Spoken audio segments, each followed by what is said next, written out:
Ho ho! This Vookcast, it's the number one. Ho ho!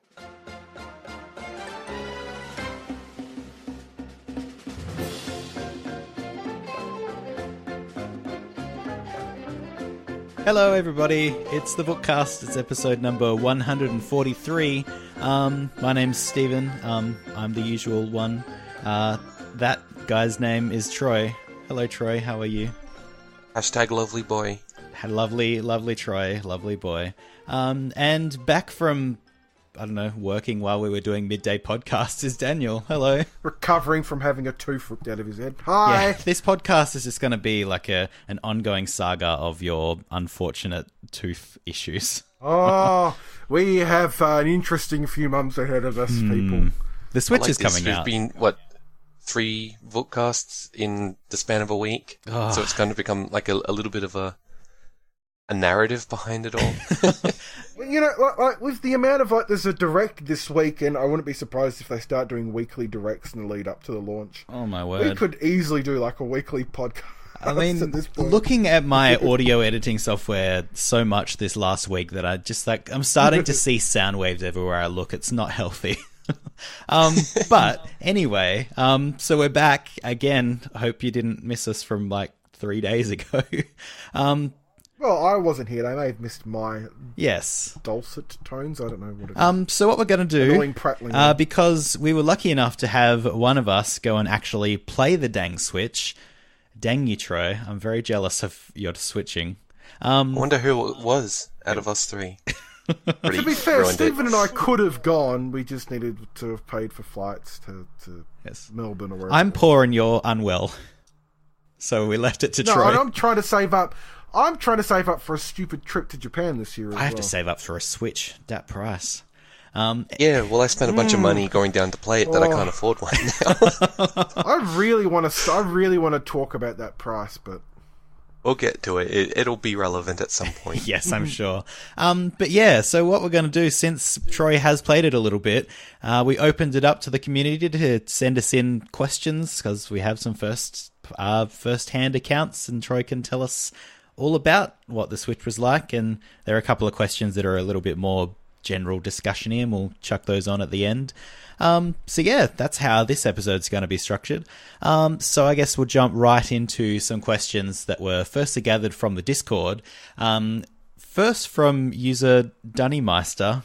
Hey, great name. You have a great name. So what's the screen quality like, viewing angles, colors, etc.? How would you describe it? Brilliant, actually. It's the case where, because it's a 720 screen and it's relatively small, like it's not that much bigger than a 3DS XL screen in certain regards. Like it is much bigger, but it's in that size bracket, I guess you'd say. I don't know how to... It's bigger than a Vita screen? Yeah. I was actually looking at it without having seen it. It's hard to really judge, but from what I can gather from the resolution that it is and the size that it is, it seems like it would be a similar sort of dot pitch resolution. Pixel density. Pixel density thing, and it works. And it seems like it's probably similar pixel density to a Vita, but bigger. Am I on the right track there, you reckon? I think so. I don't know what the resolution of a Vita is. Well, but I know the Switch is 720. It's like 1280 by 720, I believe. I think. Yes? Yeah, 1280 by 720. Yes, that is definitely right. But the Vita, I don't know. But as for viewing angles, I didn't really tilt it much to try it, but I did kind of see it at an angle at a couple of points, and it looked fine. Like I could tell what was on the screen. I've only seen it in photos, but gosh, the colors just pop. Like looking specifically at the Splatoon images, and man, it's just vibrant as heck. And I'm really looking forward to holding it. I've seen some photos people have taken online of it at different viewing angles, and it looks fine. It looks great. I mean, the 3DS XL had pretty decent viewing angles, so yeah, seems like that's probably pretty decent. Yeah, I mean, if it's still sharp doing the screens, I mean, they were rumored to be. So expect that level of quality in terms of like how it's built, but better because, you know, technology has progressed. Yeah. This is not really part of the question, but people who've listened to this for a while know my concern/disdain for the checkerboard size pixels on the 3DS XL. I'm so glad that I'm never going to have to look at a portable 3DS. Well, no, I'm going to be able to have portable Nintendo games on a nice looking screen from now on. But that's just me. Well, I will say hang on, sorry. So I've never picked up on it. I feel like a horrible person now. What do you mean on the bottom screen? How you can see the sort of touchscreen stuff? Well, mainly just that you play games on an XL and it looks kind of pixelated and a little bit gross after the aliasing. Yes, yeah. It's the jaggies. Oh, okay. So 3DS games are made with the normal 3DS screen in mind, so they have to stretch up for the XL. Yeah, that's also a thing that anti-aliasing would kind of break the 3D effect a little bit. So yeah, it just hard doesn't have it. And plus, it'd have to be way more powerful to support either anti-aliasing or a higher resolution screen, which is what we have with the Switch, I guess. I'm the worst because I never notice any of these like graphical problems. I kind of envy that. I always pick up on it. Frame rates. So people are like, the frame rate's dropping. I'm like, is it? Well, going back, that was actually a good point because aliasing is one of the first things that I notice in video games and graphics and stuff, and it never actually occurred to me to either look for it or see it on the Switch. So that probably means it doesn't really have an issue with that sort of jagginess. Nice. That's really positive for me and hopefully for other people. Hope I'm not the only stickler for resolution here. I mean, it's not the most scientific method of saying it doesn't have aliasing, but I mean, if you don't notice it, is it face. almost as good as not being there? Effectively, I guess it might be the screen size. Yeah, probably helps. Because I did notice it on when I was playing Zelda on the TV. Yeah, I definitely noticed it on there. Oh, okay. So yeah, having it a small screen probably helps. But I think that Zelda is still being worked on in terms of it's going to be 1080 on the TV, but at its current state, it isn't. Okay, that's cool. Just by reading the discussion around. How much more work do they have to do on it? They've got like less than a month before it ships out. It could just be the case where they made the demo ages ago. Yeah, that seems likely. They've probably had that finalised a little while ago. Anyway, that's probably all that we need for the screen quality question. This question I'm kind of keen to hear the answer on from Nognaut in the Discord. 'Cause the back is so flat, does it still stick or feel firm in your hand when in portable mode, or does it feel like it'll slip off? Yeah, how does it feel? Is it nice to hold? Most of your grip is focused on the actual Joy-Cons, I felt. Okay. I'm sure you're touching the back with a couple of fingers, but it felt like it's designed... I curl my fingers, I guess, when I hold like the Wii U gamepad.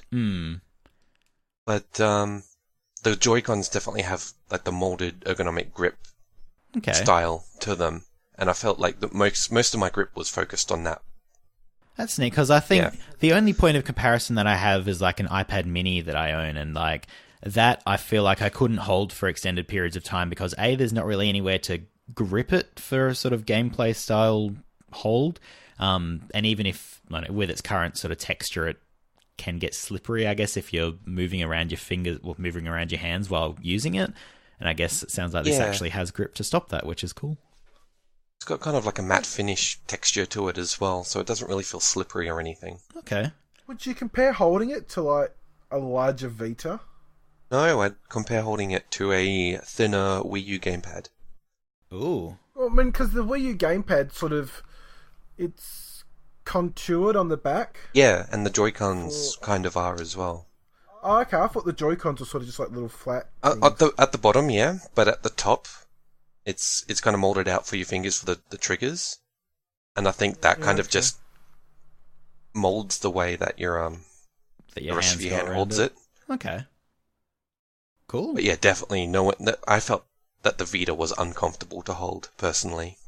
Yeah, it does for long play sessions. It sort of even the 3DS does, but the Switch, I think, just having that little bit of a ergonomic lip near the triggers just kind of forces your hand in a comfortable position.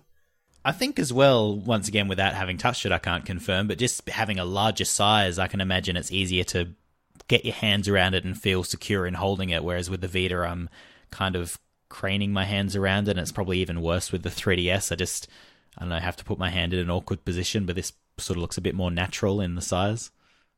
Yeah, I honestly, I put it all down to where the triggers are. It sounds weird, but it's just where your index fingers are, which kind of they're lower, I guess. Okay. Yeah, I can. When I'm holding my Vita at the moment, I can sort of get that. It's like. Well, I got giant hands, so I held my Vita in a claw grip to hit the triggers. Yeah, I guess the Vita doesn't really Whereas have having any it behind the unit, any spots to grab as such. Whereas it sounds like this actually has some places for your fingers to rest that give it some grip. it's such a simple thing, but it works clearly. Strange aside, Troy, how tall are you? Is this Tinder questions? Oh boy, 6 foot. Hashtag lovely boy. Because I'm 6'4", so and I'm gonna imagine I if we're both around the same height, would have similarly sized hands. Yeah. Well, as a segue to that, I'll talk about the Joy-Cons a little bit, because I had the same concern. That I even held the Joy-Con in the palm of my hand, and my hand eclipses it. It's that big. And yeah, I was definitely really, really worried that it would not be comfortable or it'd be claw gripping and everything like that, but most of the games that kind of use the Joy-Con in that configuration aren't really... Long, epic sort of... Yeah, exactly. And I don't think that they were even designed for that. I think, what was Mario Kart playable? Yeah, but I didn't play that with a Joy-Con. See, I think that'll be the real test, playing that with those... I could see... Because, when you're playing a racing game, your hands sort of... You tense up and you sort of hold things a bit tighter, and... I could see that sort of... I think that's for the extra grip thingies. What are they called? Like the Joy-Con it's like grips. The other half of them. I think they're Joy-Con grips or Joy-Con straps, yeah. Yeah. They kind of flesh it out a bit. How did you find the weight to hold it? So I'm told that the entire unit weighs around 300 grams. Yeah, I've read that, so that sounds about right. I didn't pick it up and go, whoa, this is heavy, or whoa, this is light. It felt normal. It felt solid. For the size that it is, it felt perfect, if that makes sense. It didn't feel too light and cheap. Heavier than the Wii U gamepad, or lighter? I actually don't know. It's not something that came into mind to compare. For reference, the new Nintendo 3DS weighs 253 grams. So... Yeah, it definitely feels heavier than that, but more than 50 grams heavier than that. And apparently... I think it's honestly, it's so packed into the screen bit, because the Joy-Cons themselves, you forget that you're holding them when they're on their own. Oh, here we go. The new 3DS XL is 329 grams, so mine a little bit less heavy than a 3DS XL. I feel like it's spread out, though. Yeah, that makes sense. Well, the 3DS is very top-heavy, because, there's a lot of the weight... Literally has a flappy screen, yeah. Flappy? How are you playing yours? The hinge... He flaps it. The hinge is clearly not holding up well. Got a hinge! I'm gonna go hide now. I guess. So, did you actually manage to play any games, like, I guess, traditional non-motion controlled games with the Joy-Con? I've seen demos, or at least in trailers, they showed not Mario Kart, but also Ultra Street Fighter 2 with playing a Joy-Con, and I could see all the buttons are there, but I can't imagine that being comfortable. Did you play any games with that sort of config? For the life of me, I can't remember how I played Street Fighter. Fair enough. But I did play Bomberman with the Joy-Con. Okay. And I guess getting your hand around it wasn't horrible? Wasn't horrible. The main issue, if anything, is that the joystick and the face buttons are very close together. It does look a bit someone cramped. with bigger hands, that did get a little bit worrisome, but it didn't actually really interfere. But that might just because I suck at Bomberman. I was killing myself in the first 10 seconds. That's just Bomberman. That'll happen until you sort of figure it out. I feel like the Joy-Cons being separate controllers is less like the intended way to play it and more of just you can, so why not let here, you? let's just do it. Yeah, just sort of the controller that you have is better than the controller you don't, I guess. Yeah, I don't see anyone asking about the Pro Controller, so I'll get into it a tiny bit. Yeah, go for it. It feels about the same as the Wii U Pro Controller, but the thing that really impressed me is that it's got the gyro controls built into it now. Oh, that's nice. So I'll be able to play Splatoon Did the in the way I Pro want. controller have gyro? Nope. No. Oh, Yeah. there you go. I always thought it did too, and then I decided to look it up one day, and nope. I'm told that the Pro Controller will last 80 hours on a charge or something ridiculous. Oh, man, that's so nice compared to a DualShock 4. Like, I don't have any complaints with my DualShock 4 because I have it on a charging dock whenever I'm not using it, but man, not having to do that would also be much nicer. Now, I read somewhere, but I'm not 100%. I haven't seen a source for it, but apparently the Joy-Cons last 20 hours. Well, I mean, Charge? Wow. the Wii U Pro controller lasts obscenely long, so it wouldn't surprise me Apparently if that's they also made this 80 work. hours. Good grief. Well, that's nice. Again, I'm just spouting these numbers off. I'm not 100% sure. Yes, we are a completely But, unprepared podcast. Yeah, Pro Controller felt really comfy. I'd compare the build quality closer to the DualShock in terms of materials and Okay.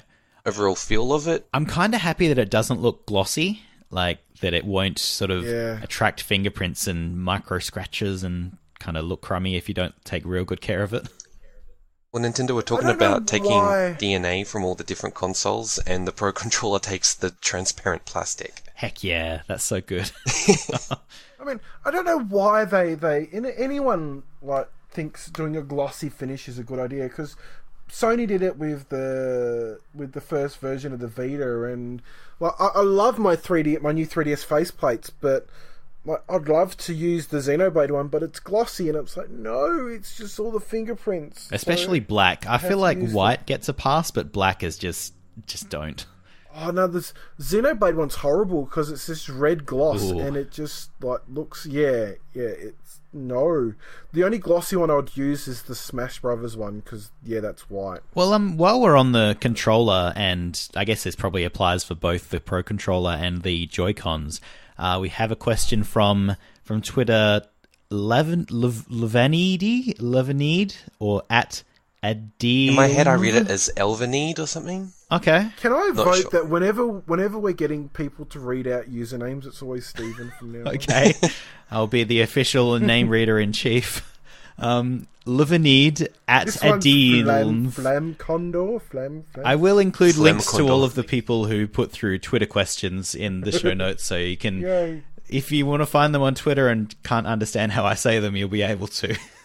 But yeah, analog triggers. Yes, no, could you tell? Any idea? To me, it feels like no. Okay. It had a tiny bit of give to it, and then it just kind of gave in and clicked. Okay, so So I think it. Yeah, I think it's digital. that's a little bit of a I bummer. read a thread on Gaff today that said, they are digital. Yeah, And definitely feels like it. Like it feels like it had the potential to be at first, because that was the first thing I actually tried. yeah. Playing Mario Kart, and it just had a tiny bit of give, and then it just clicked. So That's a bit of a bummer, like completely off the rails here, but that kind of throws GameCube Virtual Console out the window a little bit.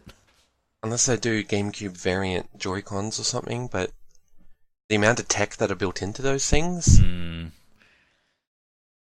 Oh, well, that's a shame. 'Cause it would have been, if they had have made them analog, that would have been perfect for anything. I do find it weird that they were Not sort just of for GameCube, one of the though. first to do actual nice analog triggers, and then they got rid of them immediately after, while everyone else sort of made them better, like arguably. Well, the first version of the classic controller for the Wii had analog triggers, but Oh, it they did never too. used them. They were horrible.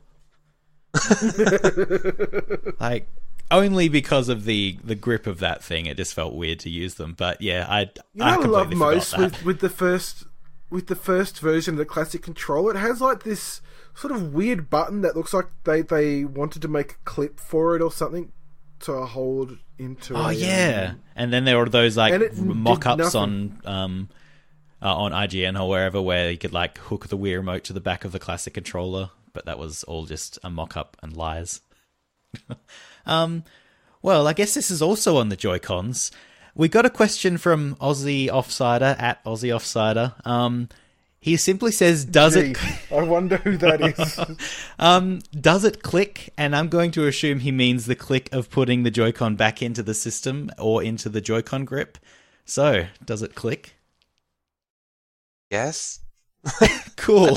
I didn't get to do it myself because probably a security issue or something. Oh, that's a good point. Don't want to run off with a prototype Joy-Con. Yeah, that would be no, I didn't do it. I heard a click, but it was also a very loud venue. Yeah. And I might have just been, like... hoping for the click there. Brainwashed into some, like, Pavlovian response to just see them go in and just... It must click. Click. Well, I guess we'll find that out at launch. Makes that same sort of clicking sound of the fingers. Yeah, instead of it actually having a mechanical click, it will just actually have a Japanese man clicking his fingers. Like a voice bite from that presentation. And yeah, the last one we had from Twitter from Adam /Io, he asks, I don't know if you could actually tell this, but do you know how the weight of the system felt without the security cord? I guess we kind of already covered this a little bit, but the security cord wasn't that heavy. It was more like it had a bracket on it, which okay. In retrospect is probably why it felt tiny bit heavier than the 3DS. Okay. But I'd say if it's on the same level as a 3DS XL, look, I think it's fine. I found another point of comparison. The Wi-Fi original Vita was 260 grams, and the Slim Vita is 219. So, yeah, and they felt solid because they were smaller. So this. The Switch is definitely it's thin. Yeah, it's like a centimeter thin. It looks or something. ridiculously thin, like tablet thin, which is really awesome. Yeah, it's pretty cool. Oh, actually, one thing I don't know if you could really tell in the loud venue, but is that a fan vent on top? I believe it is. That's interesting. Feel anything coming out of it? I didn't really think to check, but I did look at it and go, that looks like a vent. Cool. Well, because I'm pretty sure the speakers would be at the bottom. You'd assume. Yeah. Well, that's a good point. I wonder, because they wouldn't be in the Joy-Cons, which is where I'd initially think they would go. I probably look like an idiot right now, but it's fine. Well, yeah, those are all the questions that we got directly from the community, at least that are related to your hands-on experience. I had somebody ask me about HD Rumble. That's literally what I was about to do. I have a question that I am very interested to hear the answer to. So how does HD Rumble feel? Is it just like a weird rumble pack, or does it actually feel like you can tell how many glasses of water you have? It doesn't feel like a rumble pack. It Okay. doesn't feel like a controller vibration. Okay. It's weird. So remember when Xbox One was announced and they're talking about the trigger rumble? Yeah, and they're going about how it was like higher fidelity compared to just like the 360 controller and everything like that. Yeah. And then I tried it out and I went, alright, I guess. Yeah, I know exactly what you mean. I went in expecting the exact same conclusion for the Joy-Cons, but the 1-2 Switch has a safe cracking game, and basically hold a Joy-Con up, like, vertical. Yeah. And you have to rotate it to try and find the combination, and it will click like a combination, like a safe dial. Okay. Which is that very sort of... It's a very subtle click when you are doing that. Exactly. Because I guess that couldn't really be emulated by a buzz, because that would just be a buzz, not a click. But I guess if... It legit felt like I was, like, cracking a safe, at least. Wow. Playing around with the combination lock. I was amazed, and it took me a while for me to actually focus back in the game to try and win. Fair enough. Because to find the number, like the combination, you have to basically just spin past all the numbers and try and feel for a click that feels different than the other clicks. And it was so subtle. I just could not get over... I sound like a fanboy, don't I? That's fine. It really was fascinating and amazing. I was gonna say, if you've seen me on Twitter for the last few days, you're fine. I've been fanboying all over the place. I'm fanboying over a vibration motor. I don't know how they did it, but I think Rumble's sort of like an unappreciated sort of part of gaming. It's not really... Whenever I think of Rumble, I just think of that transition from the first to second level of Halo, where you're crash landing on it in the escape pod. Yeah, just boom, boom. And your controller's vibrating enough to, like, wake a neighborhood. What's the the Rumble Stone from from Ocarina of Time? Yeah. Or I'm just thinking like how horror, I am the least likely person here to play a horror game, but I could see horror games getting a lot of use. Oh man, opening Rumble. A door and feeling it like weirdly. I reckon they could do that. Because the potential. I was too focused on the actual gameplay to really feel it for arms, but I'm told that I've seen a lot of people say that when they throw a punch and it connects, it feels like the punch is like traveling up their arm. I want a new Trauma team. Holy smokes! Using this HD Rumble, and you can actually sort of, go, oh shit, that was the bone. I touched the bone or something. I reckon you could do that. Oh man! It would be great for VR, actually. Not that I'm a huge fan of VR, but that in my head would be the perfect. Yeah, it would kind of be like the PSVR has the Move controllers. It would be like those if they had this nice. Rumble seems like an inadequate word for it. The way you're describing it, it just sort of seems feedback, maybe. Yeah, I don't know if it's just something I remember someone, or something I saw online before the Wii got revealed, and then it was like some interview of a Nintendo person, and they were talking about like touching is good, but feeling is better, and it's that's sort of what they've gotten to now because this is. It's good enough for you to feel like it's the exact same sensation of spinning a dial on a combination lock. Go and do it now. That's what the Joy-Con feels like, 1-for-1. BRB. I wish I was exaggerating. Like it. I'm actually speechless. Well, no, with the actual conference that they had for it, they put a lot of emphasis on it, and I think it's a hard thing to sell. Unless you actually use it, because it's all well and good us watching go, oh yeah, you can tell how many blocks of ice are in there, and even when you will pour the water in. Yeah, but for us it's like, yeah, sure, but I guess with Troy, he's actually used it, he's like, no, it's true. And it is mind-blowing, and now we're just sort of trying to figure out how that could be properly used for a game. Like, well, I'm thinking... God only knows what No More Heroes 3 would do with it. Someone brought up the really cool idea of maybe in like Splatoon, you get the rumble when you shoot, but when you're low on ink, maybe it's a different rumble. Oh, yeah. Like the feeling of the tank being less heavy or less, resonant while shooting, I guess. Or like in Overwatch, you have Sombra, and when she gets to an end of a clip in her Uzi, it'll make a clicking sound for each bullet. Yeah. You could definitely emulate that. You could feel that as opposed to hearing it. Yeah. Huh. I wonder how well that'll work while it's still attached to the Switch itself. Like, I imagine you wouldn't be able to get the same range of feeling when it's not like your hand all around it, but I guess it's hard to tell. Yeah, I don't think there was anything there that was really doing that, because I didn't really take notice to it until I had to put all of my concentration into it, I guess. Okay. Because with the safe cracking one, you're not looking at a screen. I was literally just like looking up at the ceiling, spinning this Joy-Con. Just trying to avoid everything else that's not the click of this thing in your hand, I guess. Yeah, and the sound of the system saying, like the confirmation sound. Oh yeah. Well, I guess because once you find the right number, you have to like hold it there for a couple of seconds, and then it will go bleh. Next one. Well, sort of one last question from me on 1-2 Switch. Sort of given that you've played a couple of the games, it doesn't sound like all of them, but a few. 2. Do you think that's something that you would pay money for, or play the games more than once, or do you think it's more of just a tech demo-y sort of thing? I still play Game & Wario with friends. Yeah. If you can find the value in it, I definitely think you could keep playing 1-2 Switch. Okay. Is it like playing Wii Dare? I don't know. I play video games. That is what it was called, right? Yeah. It was called We Dare. Or I bought a whatever copy that- of it for yeah. $1 because I needed a PS3 case. Wow. Oh my god. And then I stole the... Well, I took the case and then traded it back in for more than $1 at EP. So I just got a free my case. God. It was great.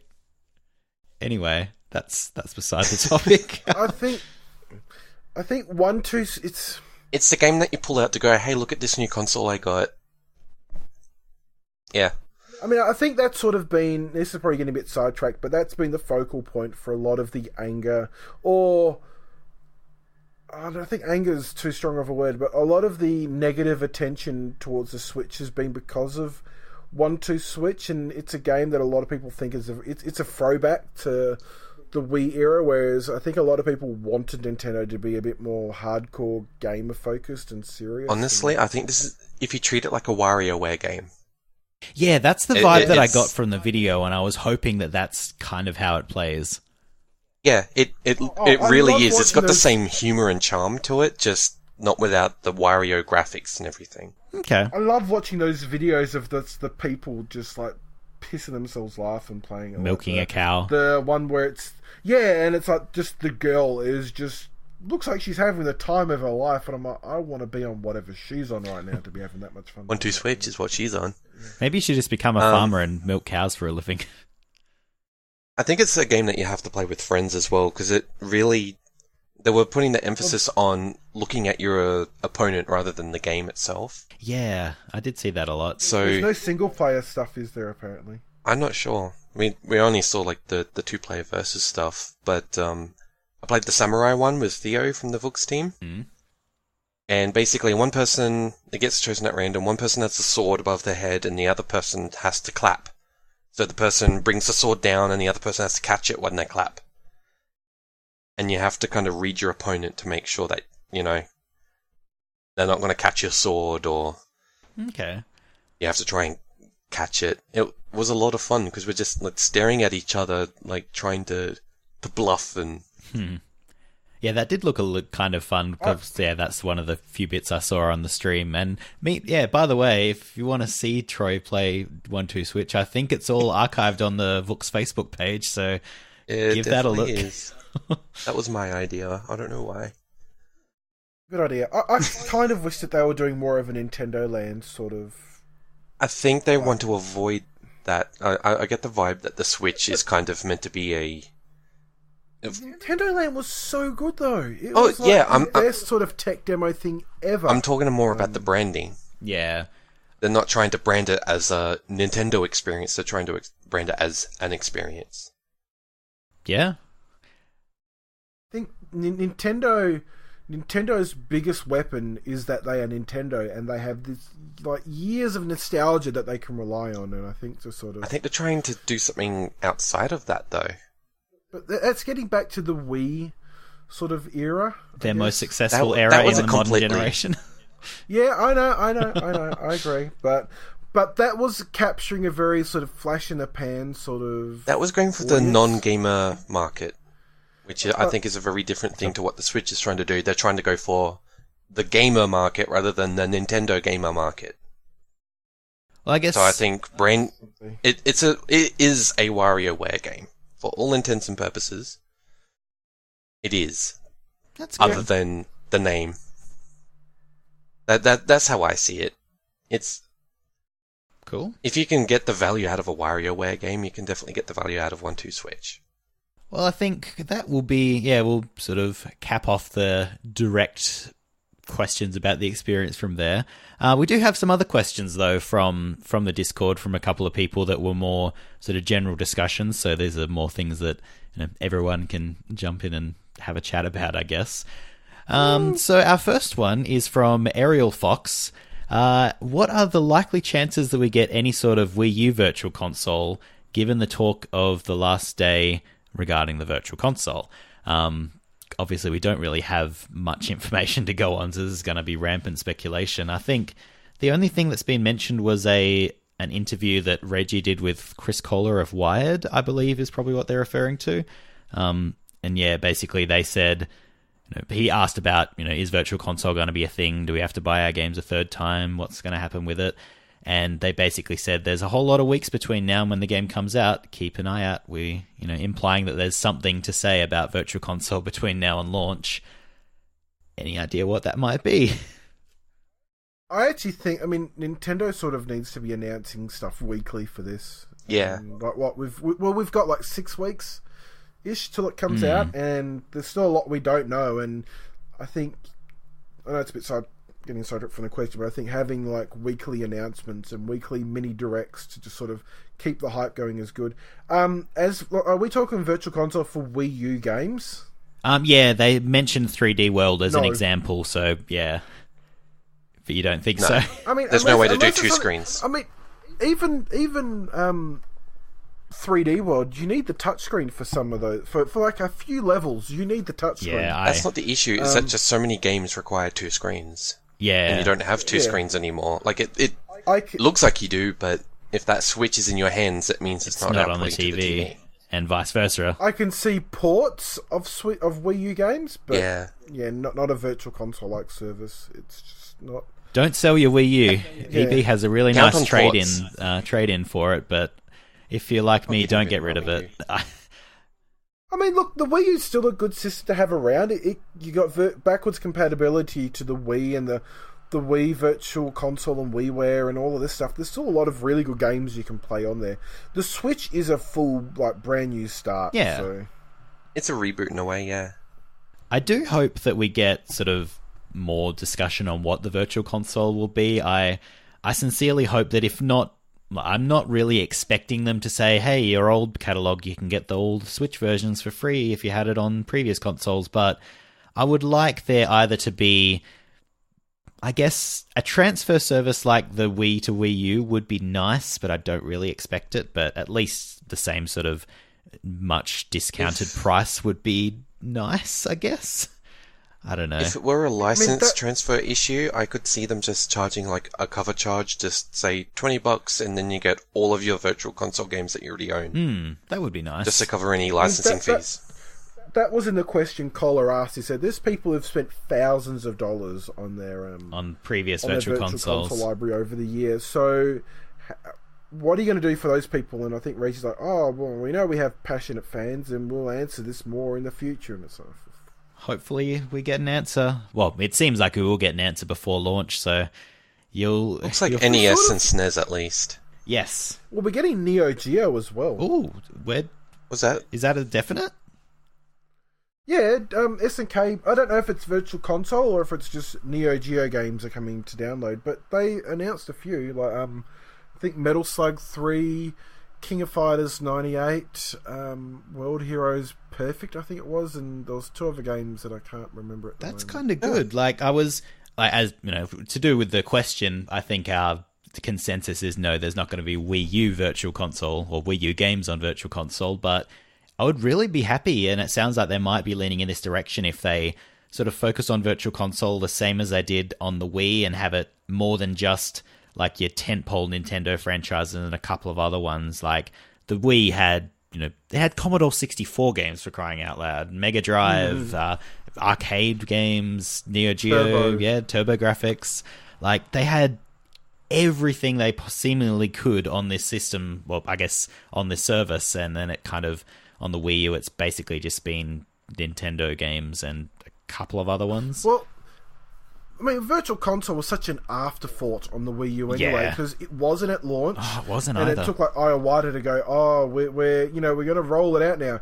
It's coming out like 1 game a month while we do a trial period, and here's like a 50-cent copy of Balloon Flight, and I'm like, do we really need a trial period for Virtual Console? It was a celebration for Famicom. It was like a festival thingy for the anniversary of Famicom. Yeah, that's right. And which was still weird. A little bit. But hopefully the Virtual Console's good. I'm sure we'll talk about it when we hear more about it. But I'll take that opportunity to jump into the next question, which is somewhat related, I guess. They've mentioned at some point that there's going to be NES and SNES games that will have added online play, I believe. I remember reading it somewhere.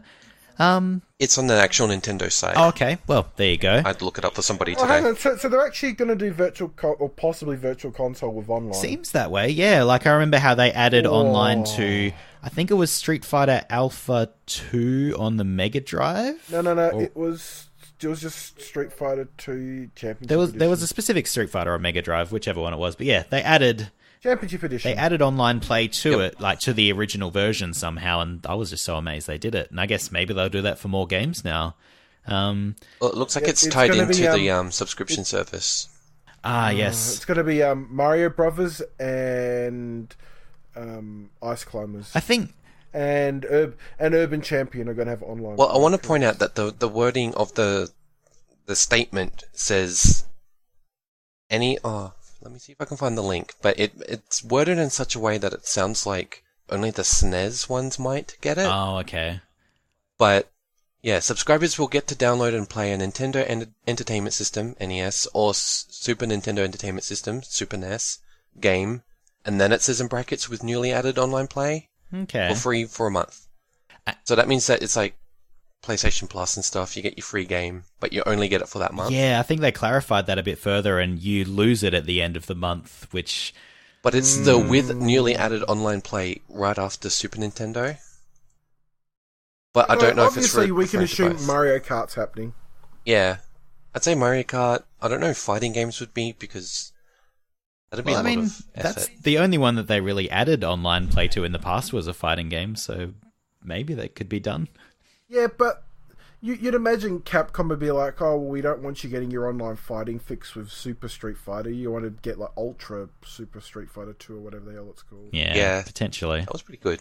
I do wonder, what other games do you think... for me, I think I would... Play Fighter 2. I want online Kirby's Dream Course. Like, I would buy that. That would be hilarious. Does that have multiplayer? Yeah. It's basically... It's turn by turn. Turn-by-turn mini-golf. It's... that game is so cool. It took me so long to work out what was going on, like, sort of off-topic story. When I first played it as a kid, I was like, what? This isn't Kirby. Why am I hitting around a ball? And then it sort of clicked after a little while. Oh, it's golf, except you can jump and be a tornado. This is awesome. Just like real life. Yeah. I'm trying to think what else, like F-Zero, I think. Was F-Zero multiplayer? Yep. I don't think it was. Like, the Super NES one. F-Zero. I'm trying to think what Nintendo made games would have multiplayer, and it's like Mario Kart, Stunt Race FX, I think, but there's a whole weird area with the FX chip. Nintendo didn't really do a lot of multiplayer games on the Super I'd Nintendo. be pretty happy. It's not a Nintendo game as such, but I'd be happy with like the Donkey Kong Country games with online multiplayer. Like, even though it's not really at the same time, you kind of take turns depending on how you choose to play it. That would be cool. Zombies Ate My Neighbor with online Ooh, co-op. yeah, that'd be cool. And Zombies is on the Wii Virtual Console, so that could happen. I think the simultaneous multiplayer stuff is definitely a focus. Yeah. Hockey and Rocky. Yes. Oh, that'd be fantastic.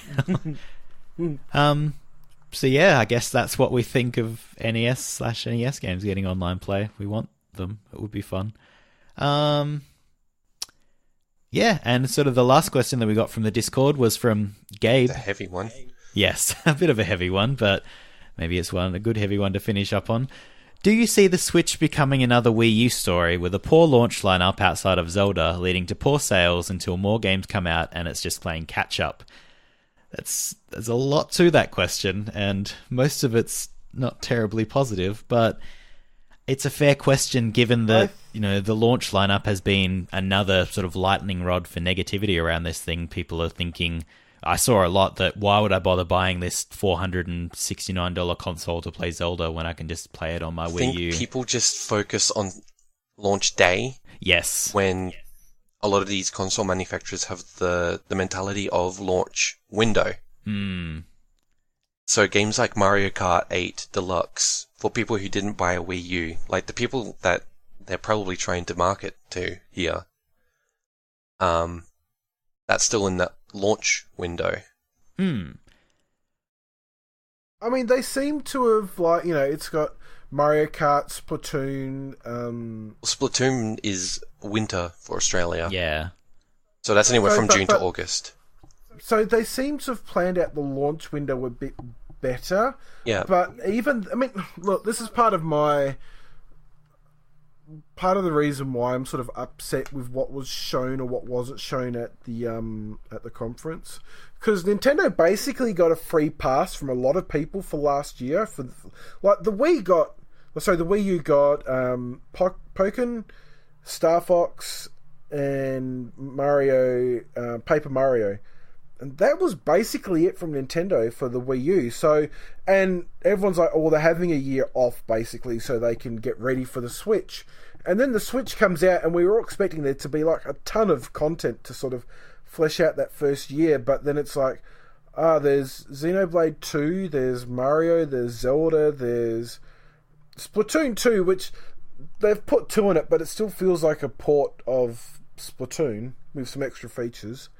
And then Mario Kart, and it just like, really, guys? That's sort of... And I'm not saying that that's bad, because, I mean, that's a great lineup, but I think people were expecting a bit more. I can kind of see what you mean. I think that's on the people, though. Yeah, it is, but, I mean... Because that's actually a pretty good lineup for a Nintendo console. Like a gigantic Zelda, a gigantic Mario. Mario Kart 8 is a port, I'll give you that.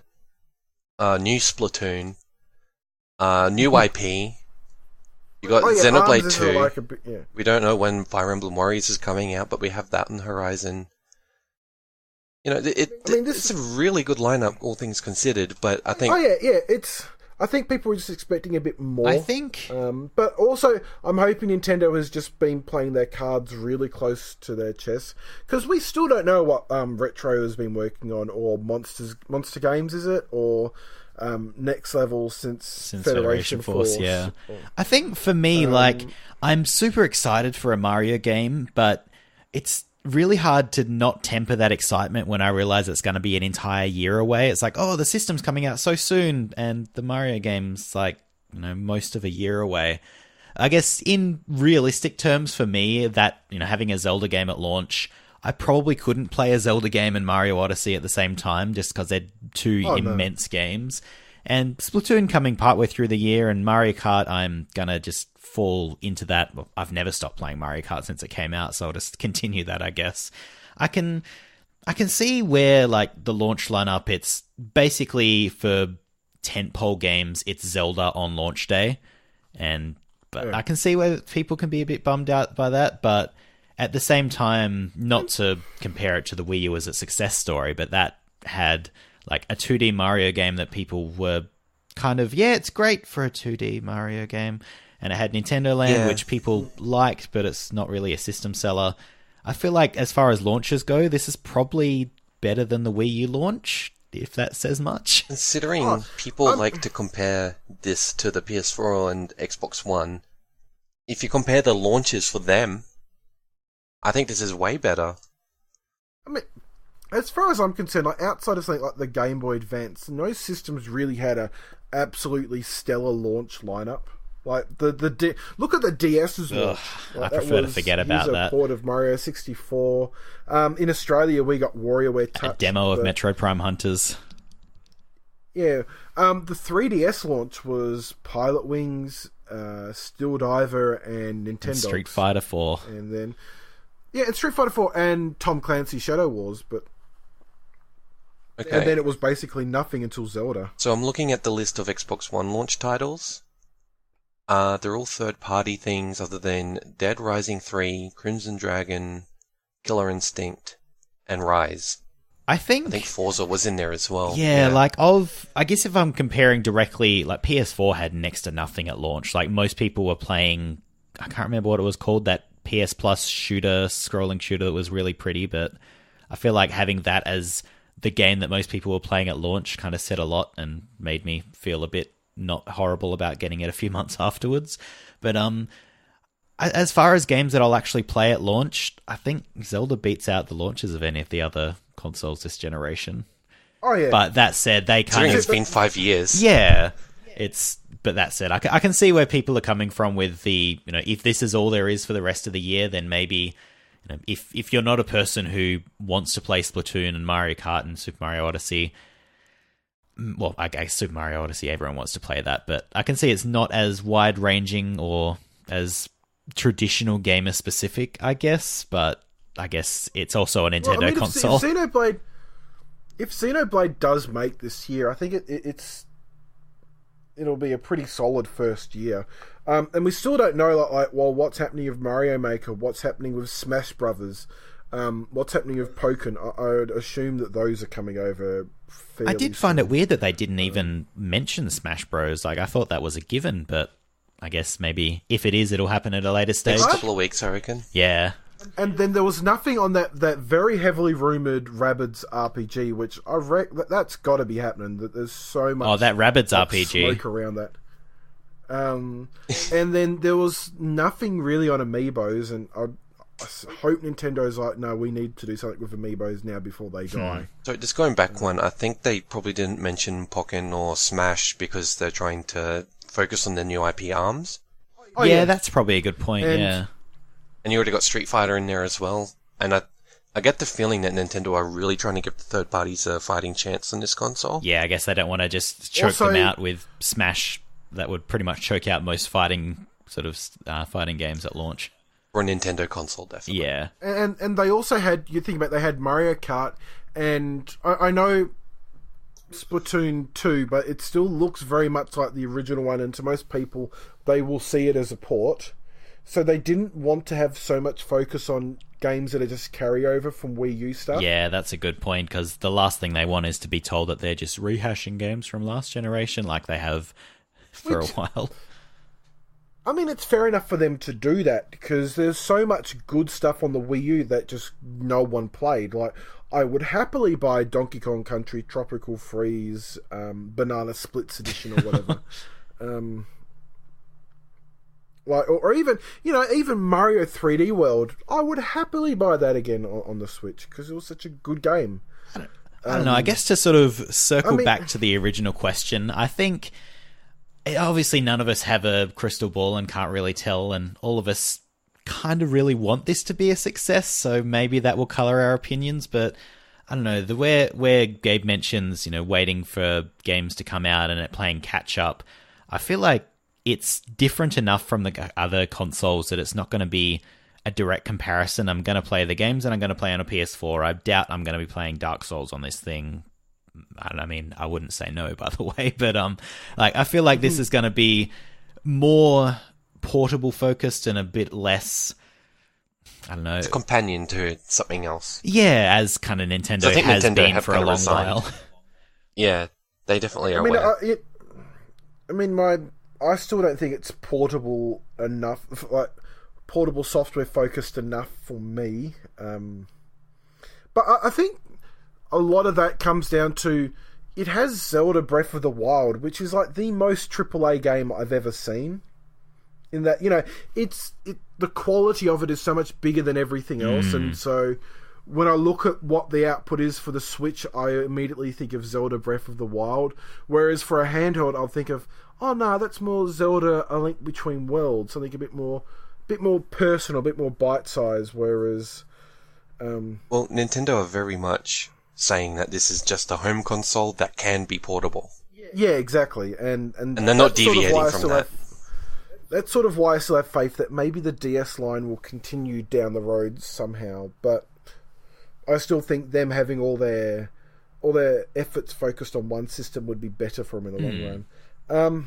I mean, it is, I think a lot of the problem with the launch is Zelda's just drawing so much attention away from the other few titles. Like Bomberman R looks like, that'll be a lot of fun, but next to Zelda, it's like, oh yeah, that's it's cool. not like a On system launch seller day. good, but I'm sure it'll be mad good fun.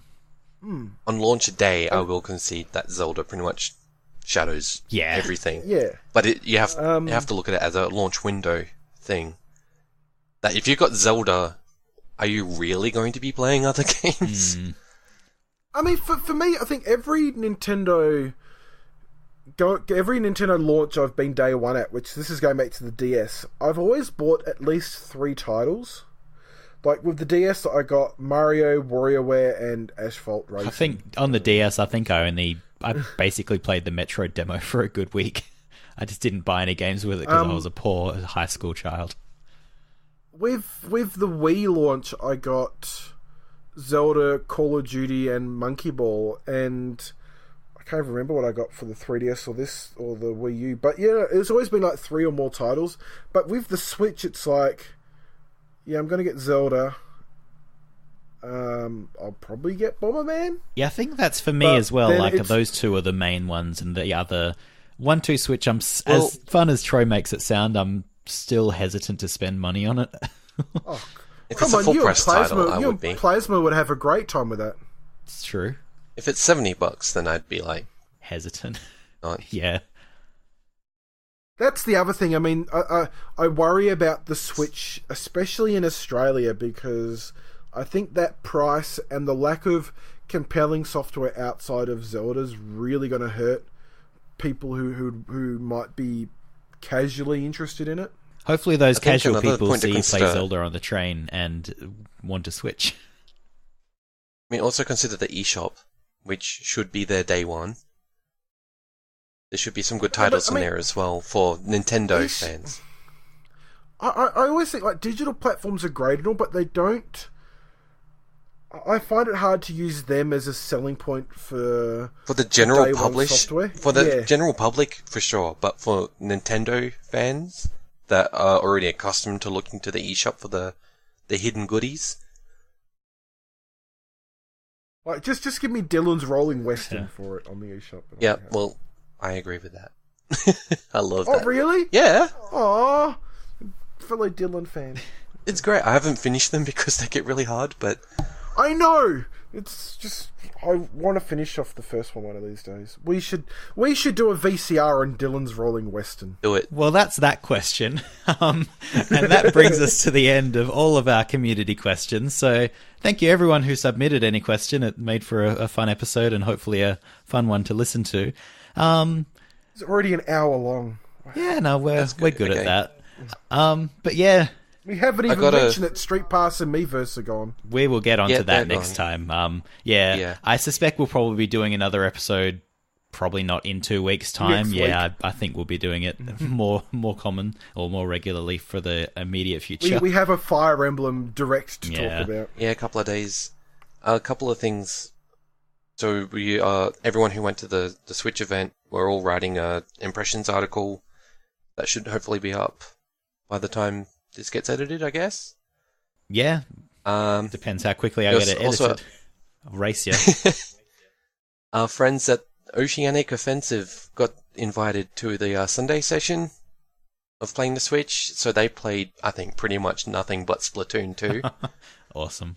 I asked them to write up their thoughts on how that's going to affect all the changes that they made, how it's going to affect the competitive community for Splatoon. That's cool.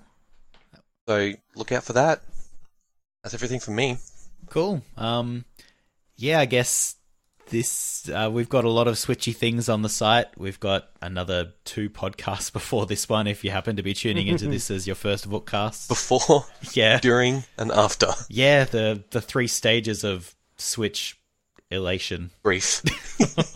I didn't want to say grief, but yeah, that fits. Yeah, so go on Vooks.net, VOOKS.net. It's got all your info.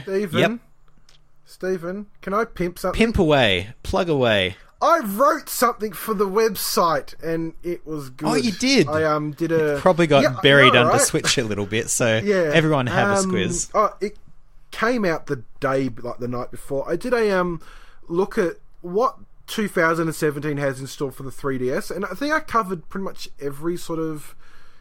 I mean, I definitely covered all the retail games and most of the eShop stuff. Well, like the 3DS has an amazing year ahead of it. Like probably not as big as last year, but there's still so much good content coming to it. And then also sort of like included a list of all the games that are still in Japan that haven't been localized yet, and what I think the chances are for some of them, because there's some stuff there that's like, yeah, that's definitely coming out over here. And also, there's meant to be a new Shin Megami Tensei game for 3DS this year as well. So Yeah. on top of the one for Switch. So yeah, check that out. It's 3DS 2017. I might bug Vook to bump it to the top of the site. I'll link it in the show notes if anyone's curious. Yeah. I mean, I've got trailers to all the games in there, so if you like me, lazy, and don't want to read, you can just watch pretty pictures. And yeah, I'm so excited for Ever Oasis. It's just yeah, that's pretty much what's going on. We'll have continuing coverage as things happen. It's all going to be on the website first because we write things more often than we podcast. Well, not recently though. Yeah, so keep an eye on the site, on YouTube, on Facebook, on Twitter, on Instagram, on all of the things. If you're curious about me, I am at Stephen Impson on Twitter. Troy is on Twitter. Whereabouts are you on there? I'm a hashtag lovely boy. Hashtag tall and lovely boy, as we found out today. Yeah, very tall. At Stew Review. Glass of milk you are. Yes. Boy. So yeah, at Stew Review for Troy. And finally, Daniel, where are you? I'm at Worth Nintendo. Worth is in money. Tendo is in Nintendo. In as in going inside. Yes. You can look at my screenshots of Final Fantasy 15 that I seem to be uploading mainly lately, or just... Are you coming up with new recipes? I love Ingus. He's like my favourite character in it, because he's so... I don't know, he's just... If you want someone to talk about cup noodle with, he's your guy. No, that's Gladios. What about... Ignis is... We can talk about you. You're the guy of... You're the cup noodle man. Am I? Yes, go with it. Yeah. Hashtag cup noodle man. Hashtag lovely boy. Hey. Hashtag noodle boy. Yes. I don't really... I mean, I do like 2-minute like cup of noodles at the moment because it's easy to eat. Hashtag noodle boy. Hashtag toothless. I'm lovely boy. Hashtag You're flame noodle boy. Grilled noodles. We'll find one for Stephen. Yes, that'll be next Hipster episode's boy, no. things. Well, I mean, that's just obvious. But yeah, so that's that episode, I guess. Yeah. So yeah, thank you very much everyone for listening. Hope you enjoyed it. Leave us a review on iTunes if you're feeling particularly generous. But yeah, until next time, probably won't see you around, but I hope you have a good one anyway. Bye all. Bye everyone.